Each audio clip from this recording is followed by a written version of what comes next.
સીતારામ ખેડૂત મિત્રો, આપનું હાર્દિક સ્વાગત કરું છું. હું નિખિલ ચૌહાણ.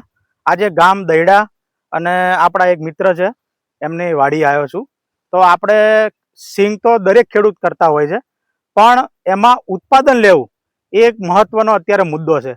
કારણ કે આજની ખેતી એટલી ખર્ચાળ થઈ ગઈ છે કે એમાં દવાના ખર્ચા, બિયારણથી લઈને ફૂગનાશકના ખર્ચા દરેક ખેડૂત કરતા હોય છે. પણ સામે જે એમને ઉત્પાદન આવવું જોઈએ 20 મણ 25 મણ અટકી જતા હોય છે. તો 40 મણ ઉત્પાદન, 50 મણ ઉત્પાદન કેમ લેવું એ વિશેની એક આપણે વ્યવસ્થિત માહિતી આપણા મિત્ર છે એમની જોડે આપણે લઈશું. કેમ છો? મજામાં. શું નામ આપણું? અપાણી બ્રિજેશ. બરાબર. અને કેટલા વર્ષથી આપણે સિંગ કરીએ છીએ? સિંગ તો પહેલેથી વાવીએ જ છે, પણ હું આવ્યા પછી છેલ્લા રેગ્યુલરી પેલા ઓછી કરતા અને હવે વધારે વાવીએ છીએ. તો એ અંદાજ કેટલા વર્ષથી તમે સિંગનું વાવેતર કરો છો? હું ખેતી કરવા મળ્યો ત્યારથી, આમ તો 10-15 વર્ષથી. બરાબર.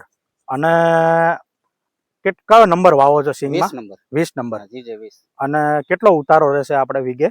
અમારે 24 ગુઠાનો વીઘો આવે. બરાબર. 40 મણ ઉપર હોય, ક્યારેક 45 થઈ જાય ને 50 થાય.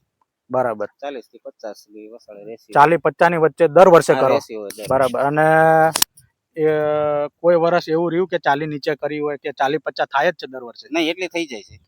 તો ખેડૂત મિત્રો, આપણે સાંભળ્યું કે હજી એક વર્ષ એવું નહીં કે જેમાં 40 થી નીચે થઈ હોય. મોટા વીઘા છે 24 ગુઠાના, પણ એમની મહેનત 40 થી 50 મણ તો લે જ છે ઉતારો.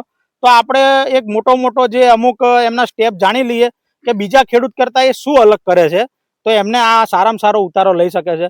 તો બ્રિજેશભાઈ, આપણે પહેલા તો જાણીશું પાયાના ખાતર તરીકે તમે કયા ફર્ટિલાઇઝરનો ઉપયોગ કરો છો? પાયાના ખાતરમાં 12-32-16. બરાબર. પ્લસ વીઘે 5 કિલો ઝીંક, ઓમકાનું ઝીંક પ્લસ અને ફાડા સલ્ફર 5 કિલો. 3 ખાતર વાવો છો પાયાના ખાતર? પાયામાં. હવે ખેડૂત મિત્રો, જે ખાતરની વાત કરી, ઓમકારનું ઝીંક પ્લસ ખાતર, ફાડા સલ્ફર અને 12-32-16, આ ખાતર તમે જે પાયામાં વાવો છો, તો વાવવામાં ધારો કે ઝીંક પ્લસ પાવડર આવે છે, તો તમને કોઈ કેવડાવે છે વાવતી વખતે? નહીં, એ તો વયું જાય છે, પણ થોડુંક ક્યારેક હાથ અડી જાય તો આંખમાં બળે, બસ બીજું કાંઈ નહીં. બાકી વાવવામાં કોઈ તકલીફ નહીં, એ તો વયું જાય. તો પાયાના ખાતરમાં જો ખેડૂત મિત્રો ઝીંક પ્લસ વાવો છો, તો ઘણા ખેડૂત મિત્રોને પ્રશ્ન હોય છે કે પાવડર આવે છે એટલે ઓયણીમાં હલવાઈ જાય છે, વાવવામાં કેવડાવે છે. પણ ખેડૂત મિત્રો વર્ષોથી વાવે છે એટલે એવો કોઈ પ્રશ્ન આવતો નહીં. એટલે તમારે બેફિકર આ ખાતર પાયામાં વાવવું જોઈએ. બ્રિજેશભાઈ, તો બીજા એમાં તમે શું સ્પ્રે કરો છો અથવા કયા ફૂગનાશક કે જેના કારણે તમે, કારણ કે 40-50 મણ ઉતારો લો છો, એ બીજી ટ્રીટમેન્ટ પણ તમે કરતા જ હશો, તો શું નવીન કરો છો? નવીનમાં તો બીજું શું હોય કે વોટર સોલ્યુબર ખાતર અને ફૂગનાશક તો 15 દિવસે ટાઈમ થાય, 2 મહિનાની માંડવી થાય એટલે રેગ્યુલર લઈ લેવાના. બરાબર. અને 35-40 દિવસની થાય એટલે એને માઇક્રોન્યુટન અને વોટર સોલ્યુબર ખાતર. વોટર સોલ્યુબલમાં એટલે કયા ખાતર આપણે? શરૂઆતના સ્ટેપમાં 052-36 અને છેલ્લે 0050. બરાબર. દર વર્ષે આ 2 સ્પ્રે 3 સ્પ્રે થઈ જાય. તો ખેડૂત મિત્રો જે સ્પ્રેનો ઉપયોગ કરે છે કે 052-34 હું આવીથી 1-2 વખત આપું છું, અને છેલ્લે કાઢવાના 20-25 દિવસ બાકી હોય ત્યારે 0050 આમાં ઉપયોગ કરે છે. અને એ સિવાય એમણે કહ્યું કે હું 2-3 વાર ફૂગનાશક. આ 3-4 વખતે ફૂગનાશક તો લાંબો ટાઈમ ઉભો રહેવાનું હોય, વરસાદ ચોમાસું લાંબુ ચાલવાનું હોય તો એક રાઉન્ડ વધારે બી થઈ જાય. અને 3 થી 4 વખત ફૂગનાશકના આમાં સારા કંપનીઓના રાઉન્ડ કરે છે. તો ખેડૂત મિત્રો, આપણે બ્રિજેશભાઈને આપણી સાથે જે વાત કરી એના ઉપરથી આપણે લાગે છે કે દરેક ખેડૂતે આનો ઉપયોગ કરવો જોઈએ. અને અત્યારે આ ગાઢવાના હજી કેટલા દિવસ બાકી છે? હજી કમસે કમ 25 થી 30 દિવસ જેવું તો થઈ જશે. બાકી છે. તો બતાવો, અત્યારે આ રીતનું આવરણ છે.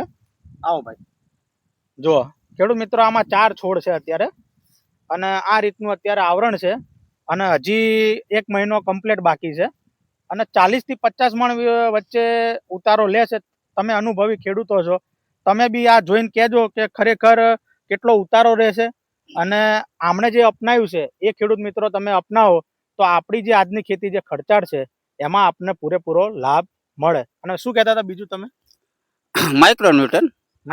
હા, માઇક્રોન્યુટન જે આ વોટર સોલ્યુબર ખાતર, એ વોટર સોલ્યુબર માઇક્રોન્યુટન 2 વાર નાખી. માઇક્રોન્યુટન પણ સ્પ્રે દ્વારા સ્પ્રે દ્વારા 2 વખત તો આપવાનું. બરોબર. અને ઉપરથી બી 2 વખત માઇક્રોન્યુટન. એની અંદર આ કેલ્શિયમ બોરોન અને એ બધું આવી જાય. કેલ્શિયમ બોરોન પણ એકવાર આવી જાય. બરાબર. તો એકવાર કેલ્શિયમ બોરોન પણ એ આપી દે છે સ્પ્રેમાં. તો આ રીતે તમે સ્ટેપ બાય સ્ટેપ ખેડૂત મિત્રો કરશો એટલે તમને પણ આ મોટા વીઘે 50 મણના ઉતારા લે છે. આપણે 8 ગુઠા ઓછા હોય, 16 ગુઠામાં આપણે 35 મણ તો થવી જ જોઈએ. 35 મણ થાય તો જ આજની ખેતી ખેડૂત મિત્રો પોસાય. અને મોટા વીઘા હોય તો આ 50 મણ લેશે, 45 થી લઈને 50 મણ. તો આ રીતે ખેડૂત મિત્રો ખેતીમાં ખરેખર આજની જે 2025માં જે ખેતી આજે કરીએ છીએ એમાં તમે જો સારું ઉત્પાદન ના લો તો આપણને આજની આ ખર્ચાળ ખેતી પોસાય એમ નથી. તો આ વિડીયો તમને ગમ્યો હોય તો આને સબસ્ક્રાઇબ કરી દેજો, બીજા ખેડૂતો સુધી પહોંચાડજો. અને આવા નવા વિડીયો જોવા માટે આપણી જે યુટ્યુબ ચેનલ છે ખેડૂત સમૃદ્ધ દેશ સમૃદ્ધ, એને તમે લાઈક કરી દેજો, બેલ આઇકન દબાવી દેજો. સીતારામ, જય જવાન, જય કિસાન.